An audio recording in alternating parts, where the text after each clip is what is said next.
Kentucky's Voice is your home for real news, real people, and real answers. But we can't do it without you.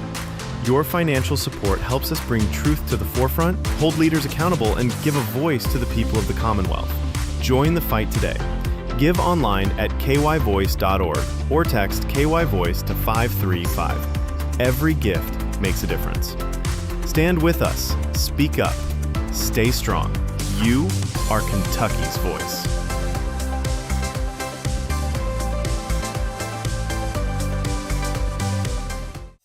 Are you ready to stand for truth? Kentucky is at a crossroads, and we need voices that won't back down. This is your moment to rise, speak up, and be part of a movement that's changing the narrative in the Commonwealth. Kentucky's Voice is calling on bold citizen journalists, fearless editors, and those unafraid to speak truth in the public square. Volunteer, intern, contribute. Scan the QR code or visit kyvoice.org to join the fight. This is more than media. This is your moment. You are Kentucky's voice.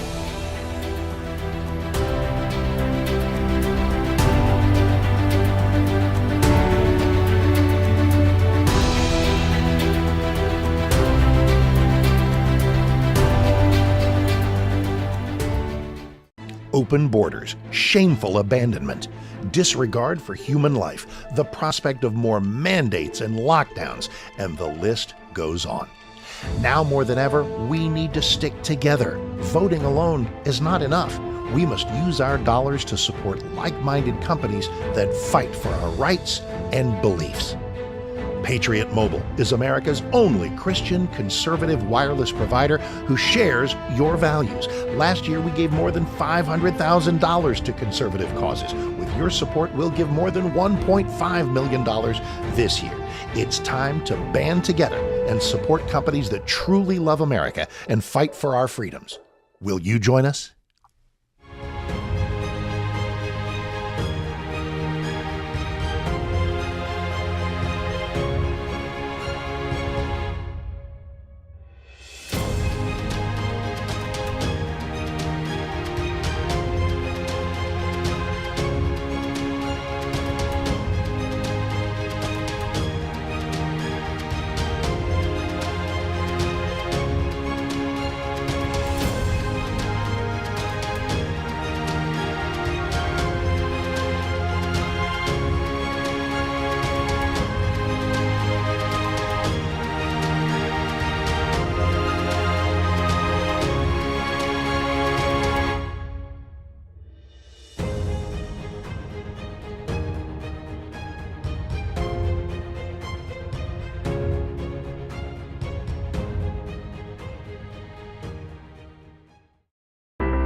Kentucky's Voice is your home for real news, real people, and real answers.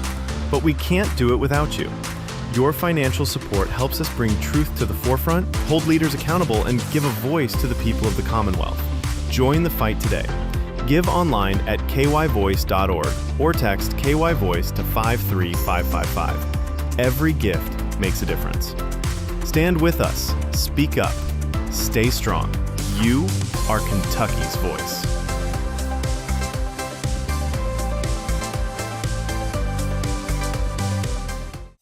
Are you ready to stand for truth? Kentucky is at a crossroads, and we need voices that won't back down. This is your moment to rise, speak up, and be part of a movement that's changing the narrative in the Commonwealth. Kentucky's Voice is calling on bold citizen journalists, fearless editors, and those unafraid to speak truth in the public square. Volunteer, intern, contribute. Scan the QR code or visit kyvoice.org to join the fight. This is more than media. This is your moment. You are Kentucky's voice.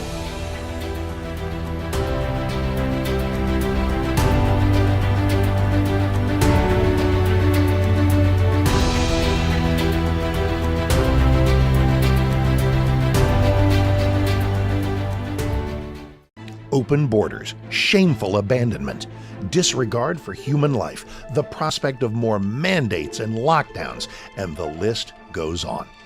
Now more than ever, we need to stick together. Voting alone is not enough.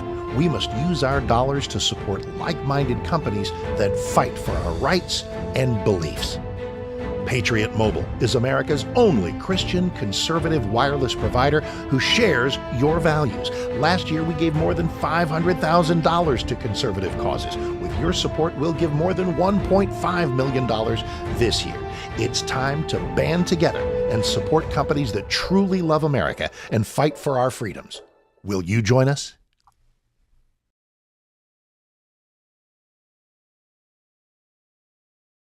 State and local issues with Tom Fallbush, Bob Scott, and Jim Waters. And welcome everybody to another day here on Kentucky's Voice. I'm your host for the day, Andrew Cooperrider, your favorite, most loved host of them all, I know. But I am very excited today to bring you all the news going around right here in Kentucky. But I know you're going to want to join in to the conversation as well. So while we're going through everything today, if you want to text in on the Kentucky Voice text line, we'll handle your questions as they come in today. It'll be 502-571-0970. 502-571-0970.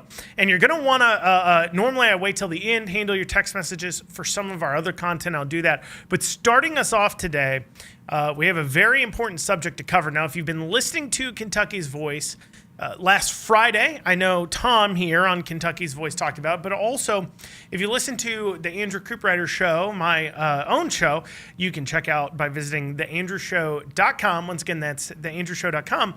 I talked about this where an undercover video dropped from the University of Kentucky coming from Accuracy and Media AIM in regards to DEI, diversity, equity, and inclusion, that was outlawed by back in 2025, last year, by our state legislature, and them on camera admitting to the fact that they're violating that law. Well, another video has come out about that.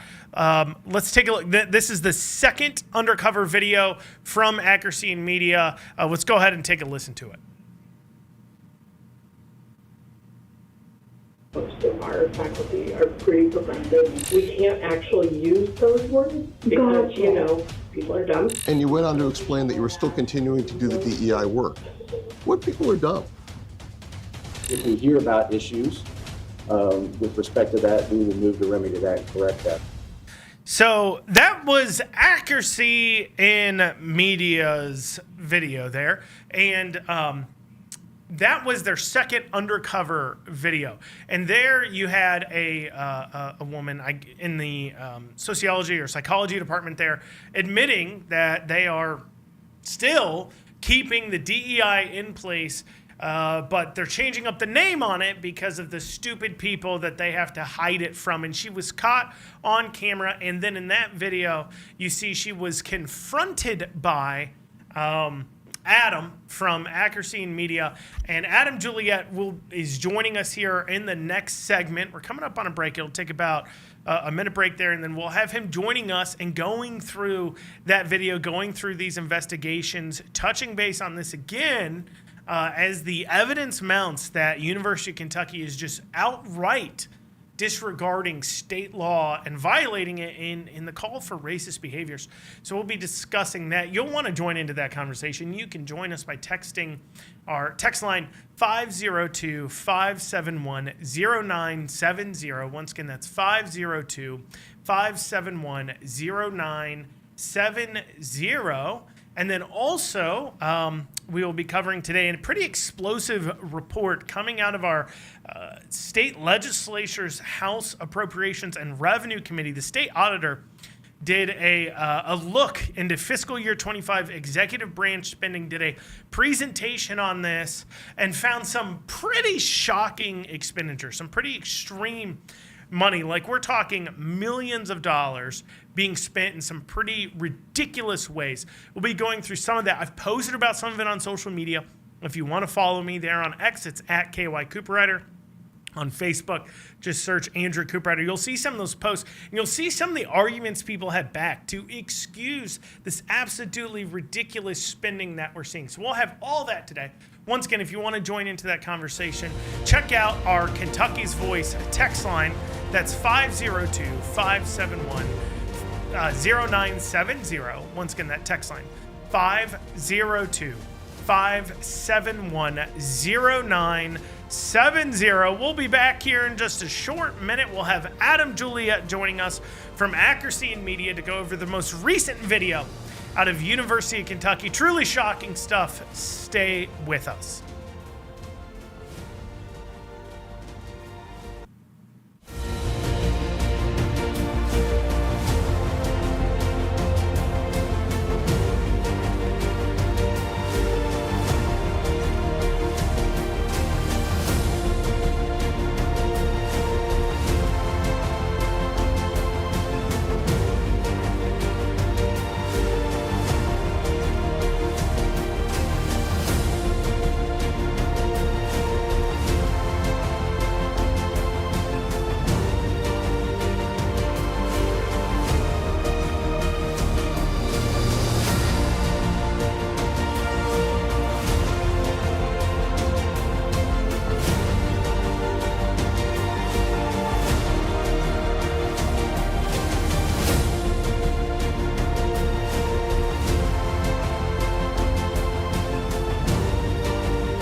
kyvoice.org.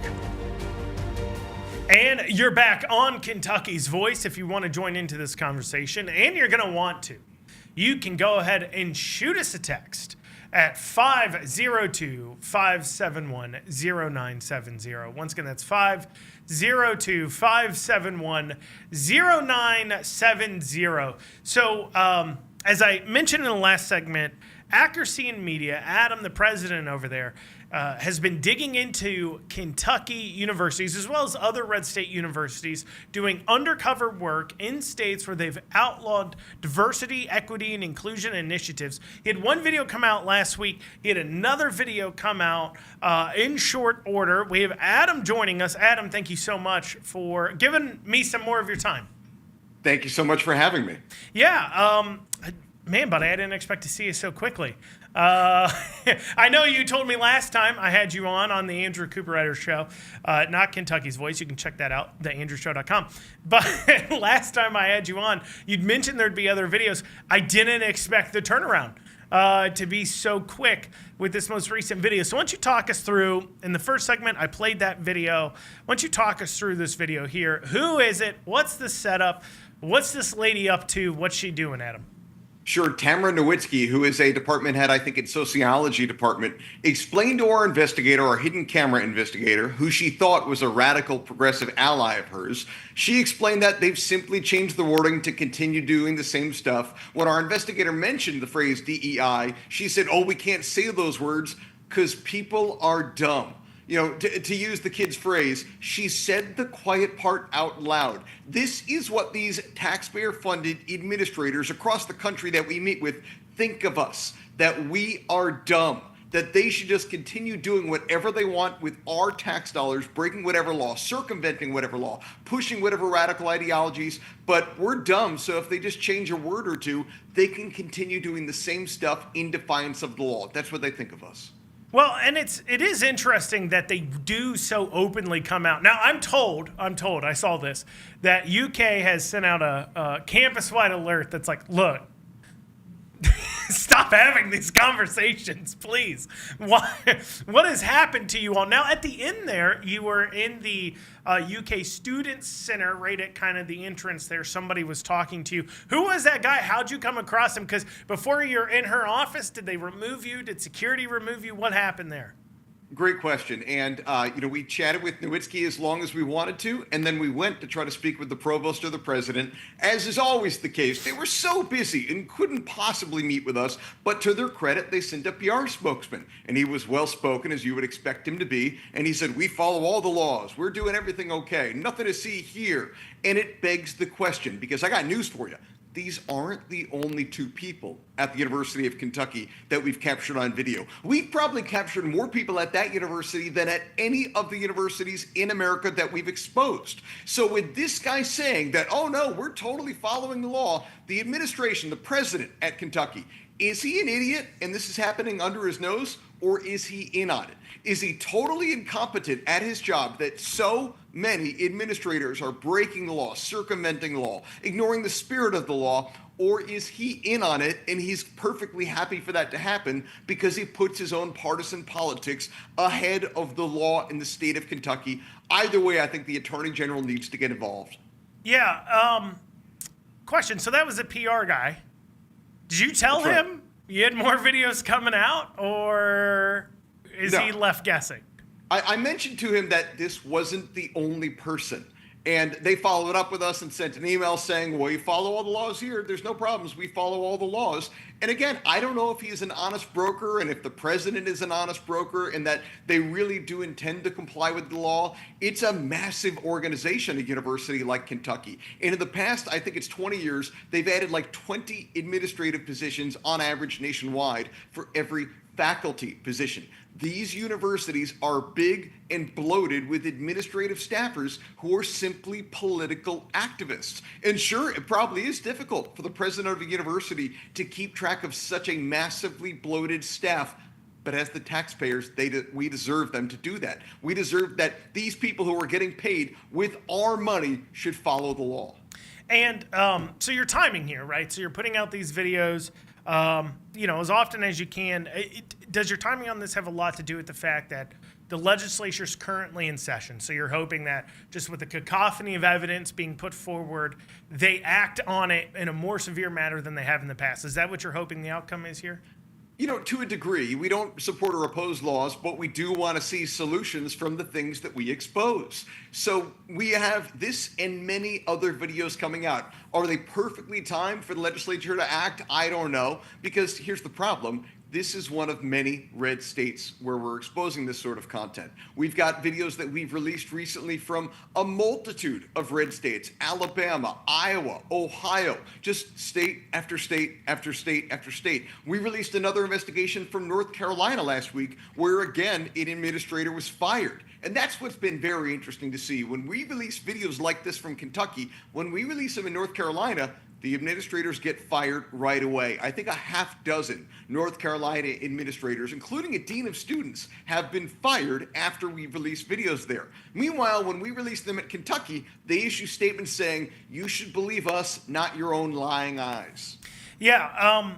You mentioned the Attorney General acting. I know you've kind of looked at the law. If obviously you're not a Kentucky resident, you simply know that it's been outlawed and you're following up on it. So if you can't answer this, I don't hold that against you. But what can the Attorney General actually do here in Kentucky to deal with this?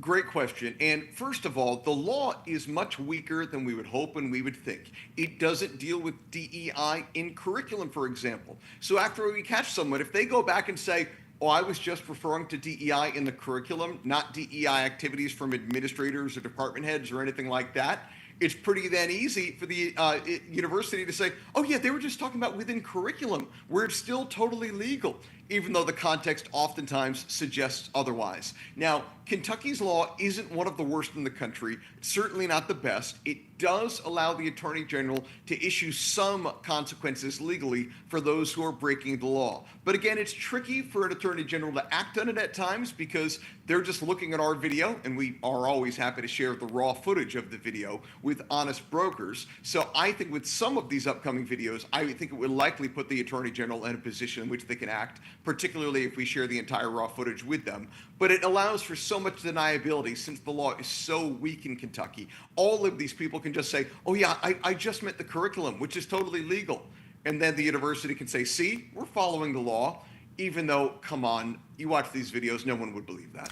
Yeah, it's UK did something. So an example of UK, and I don't know if you're aware of this, but back when Charlie Kirk was assassinated, a member of University of Kentucky's security staff, so the people, like literally he has a degree in it, he was a part of making sure that the campus stays safe. So the guy who you would think would look at that and say, horrific, unthinkable thing, because I'm in charge of making sure this doesn't happen.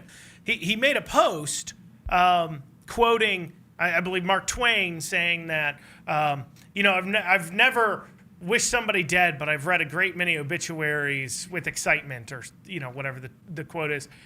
And so this guy was suspended for 6 weeks, I believe with pay, and then just brought back. Rehired, wasn't fired, nothing bad happened to him. They just moved him over to like property instead of security. Like, this isn't just a free speech situation. That was literally somebody in campus security. So I don't think UK would, take care of this on their own. Would you agree with that? Of course not. In the words of Tamara Nowitzki, people are dumb. They can just continue getting away with whatever they want to get away with. They can come up with whatever excuse. They can claim they're doing investigations, and we'll forget about it in 3 weeks because people are dumb, as Tamara Nowitzki tells us. In situations like that, when the universities fire the professor or the staffer, they oftentimes get sued, so I get that it's tricky for them. You know who I want to fire potentially? The people who hired them. Because if you're hiring the kind of nut jobs who are reveling in the murder of another human being, either you're not adept at hiring people, or you hired them because of that. It speaks to how rotten this university is from top to bottom, that in department after department, we have these radicals. We have even security radicals like that. And if it was one or two, you could say it's a bad apple. But when it's so many of them, it is a rotten orchard. Anyone who hires a radical like Tamara Nowitzki, I don't know why you're working for the taxpayer. Anyone who hires a radical like that security staffer, I don't know why my tax dollars pay you every 2 weeks. This is a rotten institution. Yeah, it does make you wonder. I mean, if this is what they're willing to talk about a person they just met for a few minutes, they just met this person, this random person off the street they've been talking to, and the last time I talked with you said for like 5 minutes, and they're being this open, and they're making those kinds of comments online about, I'm glad somebody died. When you're in charge of campus security, what else are they saying privately? They're going to put our investigators out of a job if they keep publicly saying the things that they used to be afraid to say publicly. And we're seeing this not just at Kentucky, but at universities across America, where these radicals celebrate murder, where these radicals promote Hamas. At the University of Washington, they were selling Hamas t-shirts. They were passing out literature from the propaganda bureau of Hamas. These are anti-American, anti-capitalist, anti-Semitic radicals, and they've taken over higher education. Well, thank you, Adam. DEI in Kentucky is the address. DEIinkentucky.org, correct? .com. DEIinkentucky.com. DEIinkentucky.com. Thanks. Are you ready to stand for truth? Kentucky is at a crossroads, and we need voices that won't back down. This is your moment to rise. Speak up and be part of a movement that's changing the narrative in the Commonwealth. Oh, cool. Kentucky's Voice is calling on bold citizen journalists, fearless editors, and those unafraid to speak truth in the public square. Volunteer, intern, contribute. Scan the QR code or visit kyvoice.org to join the fight. This is more than media.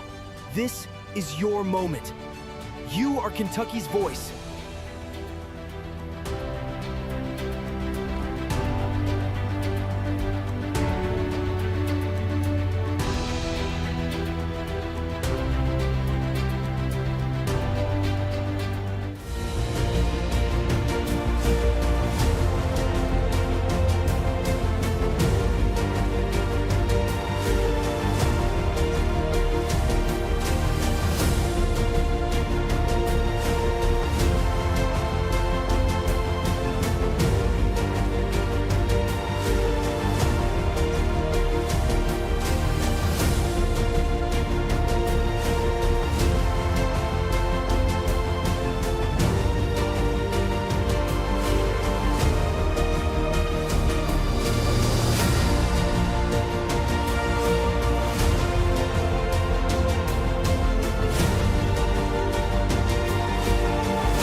Back to Kentucky's Voice Radio, online at kyvoice.org. And you are back here on Kentucky's Voice. I'm your host for the day, of course, Andrew Cooper Ryder. If you want to join into that conversation, you can shoot us over a text message on the Kentucky Voice text line. That number is 502-571-0970. Once again, that's 502-571-0970. We just had on Adam Gillette from Accuracy in Media doing his undercover reporting on DEI. And it's always funny, you know, I posted a few videos online from the last interview I did with him. You can check that out at theandrewshow.com. And always some of the feedback you get from people is, why do you care about DEI? You're a dirty racist or whatever. Or, oh, angry white man, whatever. You know, they're not serious people. You can't take these people serious. But not to belabor the point, I talk about Kentucky politics, and I know everybody and their mothers talked about the Super Bowl halftime, whatever. But I want to reflect on that for a second, because the problem I don't really have a problem with diversity in and of itself, as long as we're talking about diversity of thought, diversity of opinion. If you're making decisions, having that diversity could be good. Even having diversity of experiences is good. But tying that to somebody's skin color, which is what they do, and somehow saying that's amazing is obviously racist. To assume that every black person or this minority or that minority all have the same life experiences simply because their skin color. Therefore, if we don't have enough of them, we don't have diverse, and there's no way a white person could possibly have that same experience. That is racist. But also, and I don't have a problem, I do have a problem with equity, because equity is talking about equal outcomes, which takes away personal accountability. It takes away personal agency. If you demand everybody have the same outcome, well then that's the problem, is that people won't. We're all different people. And when it comes to inclusion, the problem with their inclusion is exactly what we saw in that Super Bowl halftime show just on Sunday. Because you take that Super Bowl halftime show, other than like 4 or 5 words, the entire thing was in Spanish. A language literally 95 to 99% of the people watching football don't understand, and certainly don't understand it well enough to understand what the heck poorly behaving Bunny was talking about. Like, no idea. That's inclusive to them. Speaking in a language that 99% of the people watching don't understand is called representation and inclusion. You know, there is an average of one Hispanic person per NFL team on active rosters in the NFL. And doing in a halftime show entirely about that culture is considered inclusive.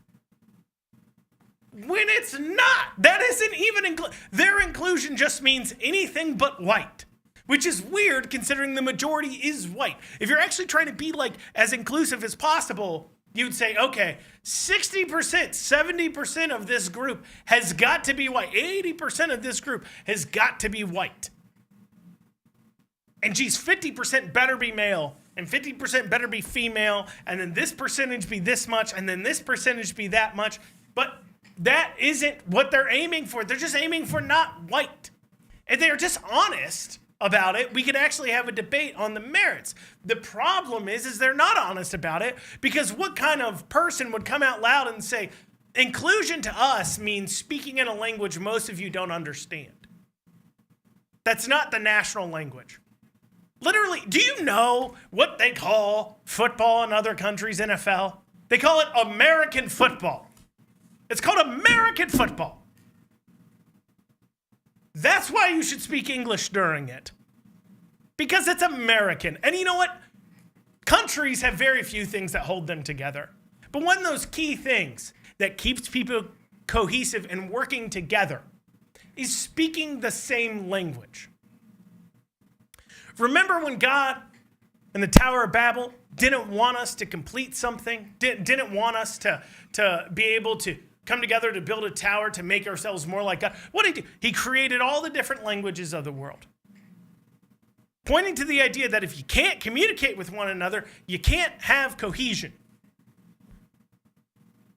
That isn't how you bring people together. Nothing makes me feel more included than when two people are talking a language I don't understand. I really feel like I'm part of that conversation, don't you? Don't you feel like you're part of the conversation when that happens? Anyway, sorry. I just, this whole diversity, equity, inclusion stuff so much just goes off the rails. We did have a few texts come in, though, asking, is UK alumni aware of the DEI issue, and what is their response? This was talking about Adam from Accuracy in Media. He came on. If you want to text in about anything we're talking about, we're going to be digging into spending too here in a bit. That's 502-571-0970. That's our text line. We talked about that as far as it goes with Adam last time about, what should the response be and everything else. But it's not like UK is going to tell him.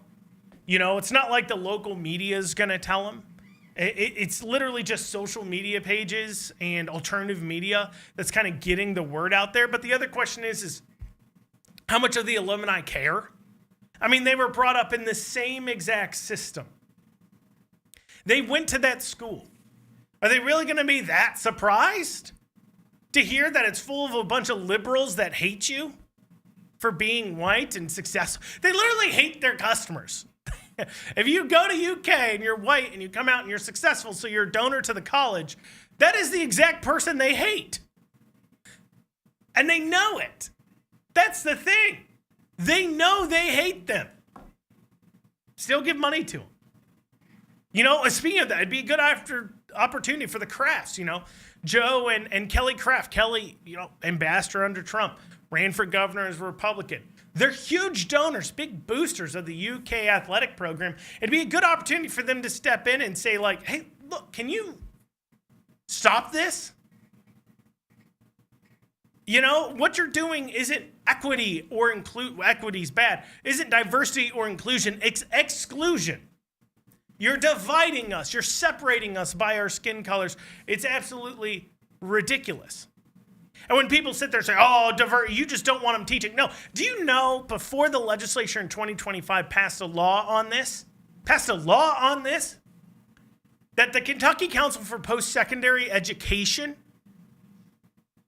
would tie funding to hitting racial quotas? That until the legislature act, universities like UK and U of L, the amount of funding they would get on certain things was dependent on whether or not they had enough black students or enough Hispanic students or enough ethnic minority students. Literally, they had racial quotas. Tell me what's more racist than that. And they defend it by saying, look, we're not excluding white people. We're just, doing things to include more minorities. It doesn't cost you any opportunities. Yeah, it does. Because you have to ask yourself this question, right? If you're trying to hit a racial quota, how are you going to accomplish that? Well, you only have two ways. You're going to take money and spend it to attract in people based solely on their skin color, which really doesn't actually matter, or you're going to lower your standards. And the problem is the second one is what's been mainly happening, is lowering your standards. Because that's the only way you're going to hit these quotas. But anyways, when we come back, we have the legislature had a hearing in their Appropriations and Revenue Committee. This is the committee in charge of making the budget. And they heard from the Office of the Auditor of Public Accounts, Allison Ball, who did a presentation on a pretty important, pretty interesting topic, out of control spending. Talking and giving a lot of examples of millions and millions and millions and millions and millions and millions of dollars being spent. We'll be discussing that. You're going to want to join into that conversation. Go ahead, shoot us a text, 502-571-0970. Once again, that's 502-571-0970. That's the Kentucky Voice text line. And if you like what you're hearing, you want to listen to it a little bit more, you can check out the Andrew Cooperrider Show, my other weekly show. You can visit theandrewshow.com. Once again, that's theandrewshow.com. We'll be back in a few short minutes.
Kentucky's Voice Radio, online at kyvoice.org.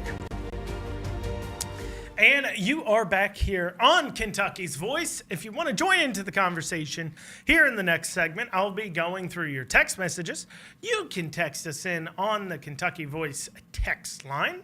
That is 502-571-0970. Once again, that's 502-571-0970. So yesterday, the auditor, Allison Ball, did a presentation in the Appropriations and Revenue Committee. And I just want to read. So what she did was she's looking back at fiscal year 25 and just reporting on it to that committee because they're making the budget for the next fiscal year. Makes a lot of sense. If you're going to make a fiscal budget, you're going to look back. Makes sense. This is from the top of her report here. Because we're going to go through this and some people will ask some questions like, can you give me more details on this? I can't, and neither can she, and here's why. So this is just at the top talking about money being spent, taxpayer funds being spent by our governor out of our executive branch. Here you go. Notable disadvantages to examining transactions. So this is the troubles they had in figuring out how our money was spent. Just at the top. No uniform use of expenditure codes. No uniform level of detail about basis and support for particular expenditures. Expenditures are not recorded in real time. Reporting practices sometimes raise more questions than they answer.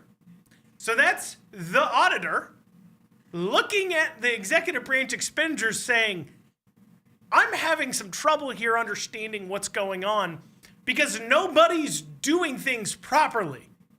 Almost like they're doing it on purpose. Now, she didn't say this. I'm adding this part in. It's almost like they're doing it on purpose to make it harder for people like you or me to go ahead and take a look at what they're doing. Or her even, the auditor, with millions of dollars of budgets and CPAs and all these people on her staff who look at budgets all day long. That's what they do. They have a hard time following this because they're trying to make it hard. That's my conjecture. Because how else can you hide? You're out of control spending, but even with that, we still have some pretty jaw-dropping expenses. You're going to want to shoot over your opinion. You can do that. 502-571-0970. Starting off the bat, this is her first page. Okay, here you go. Advertising expenditures for Kentucky. $39,055,133.96. Despite the fact that every executive branch entity, so this is every department, transportation cabinet, the cabinet for health and family services, the department of aging, whatever, they all have their own form of communications team. They all have their own PR team. They all have their own marketing group. On top of all those people, the state spent an additional $39 million advertising. Now you may ask yourself, what would the state be advertising? It's not a business. It doesn't sell anything. Why would these people need to advertise anything? It is this kind of weird backwards thing where we offer like welfare programs and these other programs at taxpayer expense, but a part of those expenses is advertising so more people use these things that are being paid for out of your pocket. But here's some of the examples they give. Okay, so $2.4 million total to Red 7E. Cabinet for Health and Family Services paid $249,000 for an ad campaign that included telling people to get a COVID vaccine. We're still doing this, apparently. We're still spending hundreds of thousands of dollars trying to get people their COVID. Look, what else are you going to advertise to us? I mean, what are you going to advertise? We know it exists. Do you know it exists? I know it exists. Do you know the COVID vaccine exists? Do you know that you can get a shot for COVID? Do you know that? I know that. campaign successful. You spent a lot of money several years ago on it. You don't need to keep doing it. But yet, they are spending hundreds of thousands of dollars on it. Once again, if you want to join into the conversation, shoot your text over 502-571-0970. Once again, 502-571-0970. Here's some more expenditures here. Cabinet for Health and Family Services Office of Secretary and Office of Medical Cannabis paid one vendor $339,000 for video footage assistance and consulting, editing, branding, graphics, intros, lower thirds, and final formatting. Develop and implement social media strategy representative of the cabinet, its agencies, and larger branches. Digital communications channel management. So keep in mind, they already have staff on salary who are supposed to be doing these things. But here's the kicker, that $339,000, according to the auditor, it appears the competitive bidding process was not used to obtain these services. Now, why would that not be done? Well, one thing is you can avoid the oversight of the legislature's government contract review committee. You can avoid some of that. Here you go. Here's another one. Cabinet for Health and Family Services Department for Aging and Independent Living paid one vendor $198,000 for a media campaign for a senior meals program. They also paid $17,275 to a vendor for 3,000 brain stress relievers, 2,500 puzzle games, 2,500 pins, and 5,000 twist and chill fans, and 1,000 tote bags. Now, this is important to realize about this waste because this is the same department that, if you remember from like October of last year, was having this giant budget shortfall and was having to kick seniors off the meals program because they didn't have enough money to keep feeding the seniors. And then Bashir like magically found $10 million somewhere to go ahead and shore this up to fix this problem. But this is the same department. So it has a budget shortfall. Literally, seniors were getting kicked off the program while they're spending over $200,000 on media campaigns and twist and chill fans. Does that make any sense to anyone? Cabinet for Health and Family Services, though, their waste continues. Here's another one here. They paid $45,000 for 1,300 collar-changing tumblers, 1,700 cotton canvas totes, 1,240 two-tone Himalayan tumblers, 400 stadium cushions, 1,500 football rockets, 1,000 drink sleeves, tall pint, 600 sports bottles, and 1,400 antibacterial hand sanitizer with clips.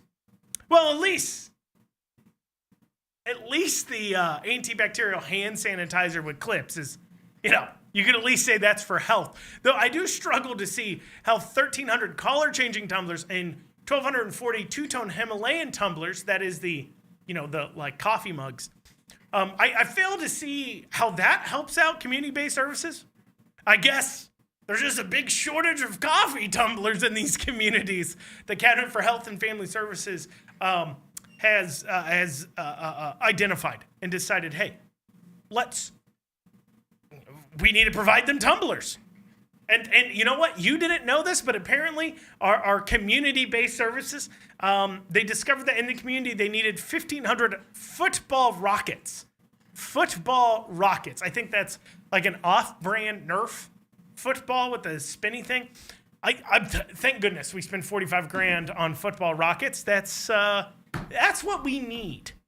I know I need it when I'm paying my taxes. And I'm like, okay, here's my check to the state, because I have to actually write checks because, I'm self-employed. Here's my check to the state. Here's my $20,000 to the federal government. Here's my $5,000 to the state. Here's another $20,000 to the. As I'm filling that out, I think to myself, I really hope they're spending this money on football rockets and stadium cushions. That's what's important to me personally. Feeding seniors, not important. Taking care of the community's needs, not important. Stadium cushions and football rockets, that right there, that's top of the line importance. Joining the conversation, 502-571-0970. Here's another one. They spent, so this is Kentucky Department of Education, spent $360,000 for 75 people to attend a 2-day conference in Frankfurt or Lexington. Guys, that's over $4,000 a person for a 2-day conference in Frankfurt or Lexington. Let's keep in mind, the Council for Post-Secondary, or not the Council for Post, the Department of Education, that's over all the schools, doesn't employ a single teacher, but over all the schools in the state, is based in Frankfurt. Frankfurt, for those of you who don't know, is 20 minutes, 30 minutes away from Lexington. They spent $360,000 for 75 people. That's what is that? $4,800? Yeah, it's $4,800. Yeah, that's exactly what it is. I'm so good at this. Anyways, $4,800 a person for a 2-day conference in their own backyards. What are we doing? When we get back, I'll be going through your texts. Maybe you want to join in. 502-571-0970. Once again, that's 502-571-0970. Get your text in, get your messages in. If you like what you're hearing, you want to check out the Andrew Cooper Show, you can visit theandrewshow.com. Once again, that's theandrewshow.com. I do a show every week. We'll see you here in a few short minutes.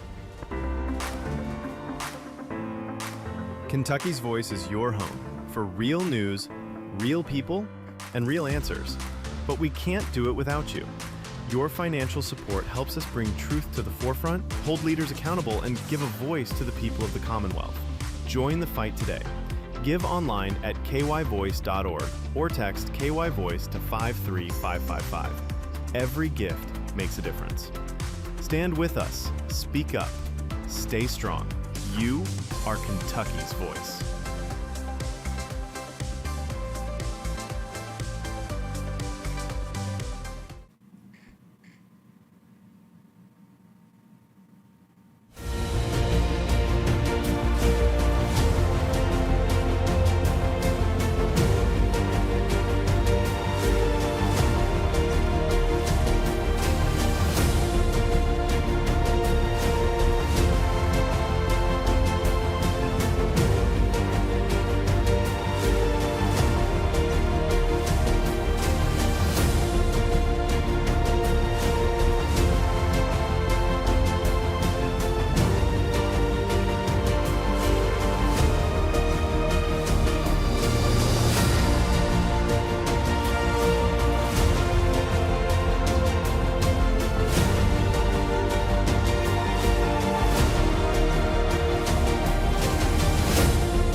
KentuckyVoice.org. And you're back on Kentucky's Voice. I'll go through your text messages here in a second if you want to join into the conversation. That is 502-571-0970. Once again, that's 502-571-0970. I'll go through those texts here in just a second. I do have a few more expenses I want to make sure I mention because this is out of Andy Bashir's office. Okay? You ready to hear what Andy Bashir spent some money on? Here we go. $12,519 for hotels in Washington, D.C. $200 of taxpayer funds were spent on 2 different traffic tickets in D.C. Nice to know we're paying for him unable to park. Last I checked, employers don't typically pay your traffic tickets because you chose to park in the wrong place. $10,953, so almost $11,000 for Bashir to stay at the EAU Palm Beach Resort. This is a 5-star resort in Florida. You spent near on 11 grand for Andy Bashir to stay there. $7,632 of taxpayer funds spent for a limousine in Germany for Andy Bashir. Limousine in Germany costing us just a low cost of $7,600. That's really expensive for a limousine right off the bat. Here you go. $5,491 for a hotel in Japan. Over $1,000, $1,016.12 for just one dinner in Japan spent by Bashir. Over $1,000 on one dinner from Bashir. There's some other really confusing ones too as well. Here's one.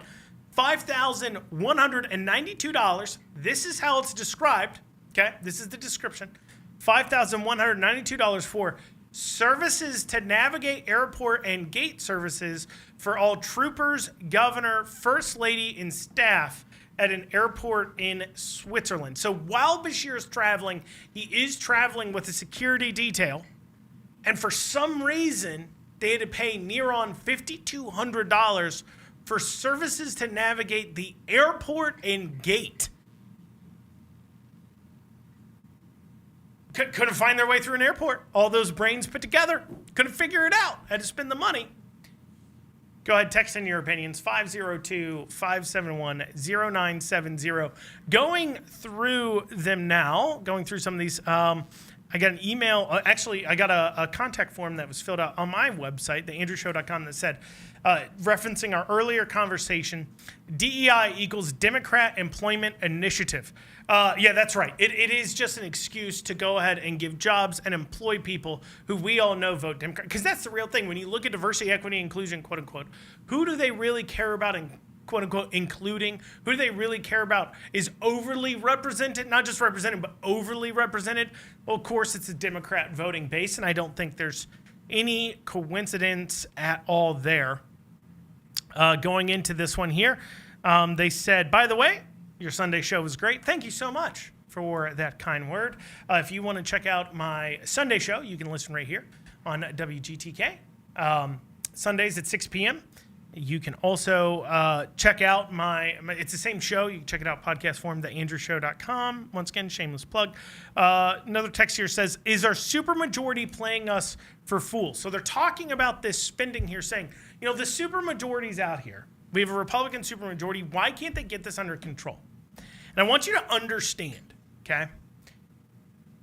The way they budget, this is the problem with the supermajority. They refuse to do the hard work of budgeting that they need to do to get a control on this spending, to do what's called zero-based budgeting, starting from zero and then budgeting every single line item and putting clear restrictions. This is how much you can spend. So instead what they do is they give a couple $100 million to this department, millions of dollars to that department, millions of dollars to this department. And then it's up to those departments how they want to spend that money. And outside of very few official guidelines, like you have to, you're supposed to get bids on things, bid out items. You're not supposed to be buying things for your personal use or whatever, though that gets broken at times. Outside of some very specific small things like that kind of limit it, it's unlimited what that department wants to spend their money on. There's no guardrails in place. Now, you could say, why won't they put these guardrails in place? A lot of it, in my opinion, a lot of it has to do with the fact that they all want to be governor one day. They all want to be in these positions of power. They all think that there's going to be a Republican governor next. And we don't want to put all these guardrails in place and set up all these opportunities for, a Republican governor to be held accountable. But here's the thing. It doesn't matter. It shouldn't matter to you or me or anybody else, whether it's a D or an R or whoever else. I don't want any of them spending $11,000 to stay at a 5-star resort in Florida. There's no reason for a Kentucky governor to do that. What's funny is when you bring this up, the left will always bring up, what about Trump? What about Trump? One, we're talking about state politics here. I'm not talking about federal things. I don't talk about federal things.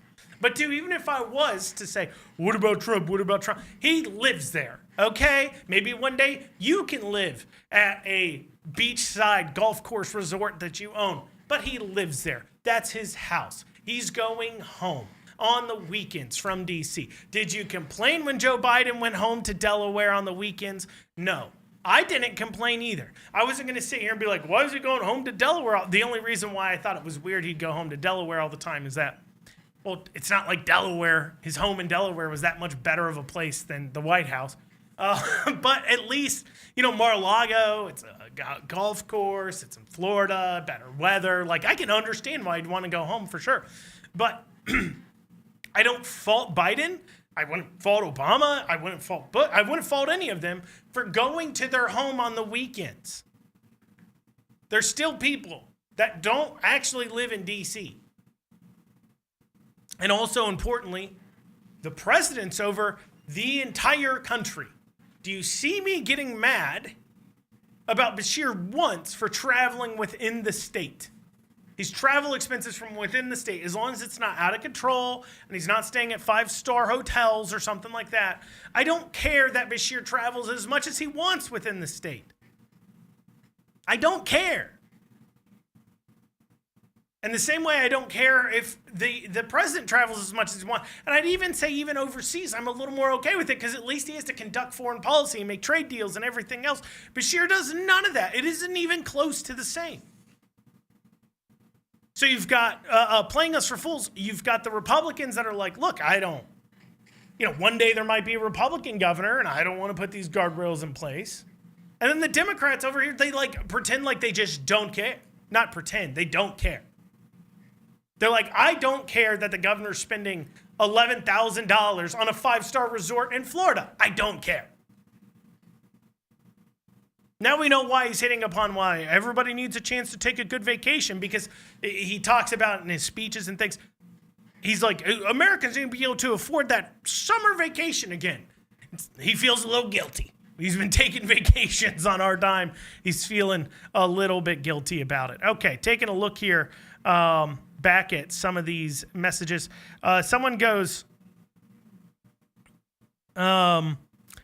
I bet half of those items had somebody's name on them as an advertisement.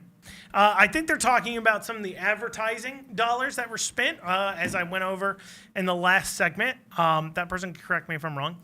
But I was talking about the tumblers. I was talking about advertising expenditures being $39 million, counting for Health and Family Services and others, spending money on tumblers and tote bags and Himalayan tumblers, brain stress relievers, puzzle games, pins, twist and chill fans, cotton canvas totes, two-tone Himalayan tumblers, stadium cushions, football rockets, drink sleeves, sports bottles, color-changing tumblers. And so somebody mentioned, I bet you they have somebody's name on them. Yeah, I mean, that's the other thing, is that, look, can we see these tumblers? Did they say Governor Bashir on them? Were they a campaign expenditure, actually? Would be interesting to see. Someone else said, how about Christians take a very long break from sports world? I speak of Super Bowl situation. There was a Christianity prior to pro, collegiate, or modern Olympic sports. However, did God's people survive? I'm going to be honest. That person has a point. If I have to be 100% honest, I didn't even watch the Super Bowl this year. Other than clips I've seen online, a bad Rabbits performance, whatever, what's his name? Bad Bunny? Bad Bunny? Who names themselves Bad Bunny? I'm going to be a really big rapper. What's your name? Bad Bunny. Like, so stupid. Anyways, pick it. You could choose any name in the world. Any name. You literally, it's a stage name. You could pick anything awesome. You could pick, like, Jack the Amazing. I don't know. You could pick anything. And you're like, misbehaving rabbit. That's what I'm going with. It doesn't even make sense.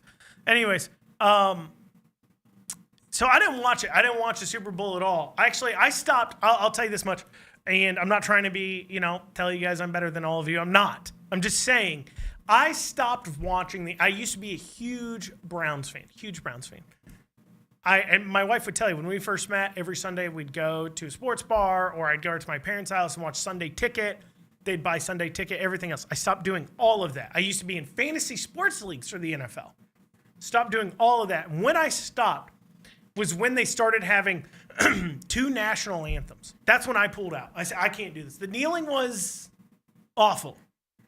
Now you are actively taking part in division by having 2 national anthems. If you don't know what I'm talking about, at football games, sometimes, and I think you probably saw this on Super Bowl. I know it was there last year or something because people commented about it. But there's a quote-unquote black national anthem and then a national anthem. And so the NFL started playing both.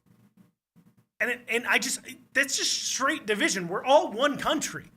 We have one national anthem. There's no such thing as a black national anthem, the same way there's not a white national anthem or Hispanic national anthem. It's one national anthem. And so when they started doing that, playing 2 national anthems, I checked out. I said, I can't do this anymore. And I stopped watching football. Like I said, I used to be I could go through, name most of the people who played. I used to be super into it. I pulled out of it and I stopped almost cold turkey. Like I said, my wife can tell you. The minute I heard about the 2 national anthems, I said, that's it. I can't do it. And I stopped watching. And so I agree that maybe we should all just stop watching these sports if there continue to be nothing but a place of division, anti-Americanism, communism, godless heathenism. Bad Rabbit got fined like $10 million by the FCC for that performance because it was so vulgar and he swore so much apparently in a different language, inclusively swearing. That's great. Anyways, that's what we have time for today. Kentucky's Voice will be back here tomorrow. We'll see ya.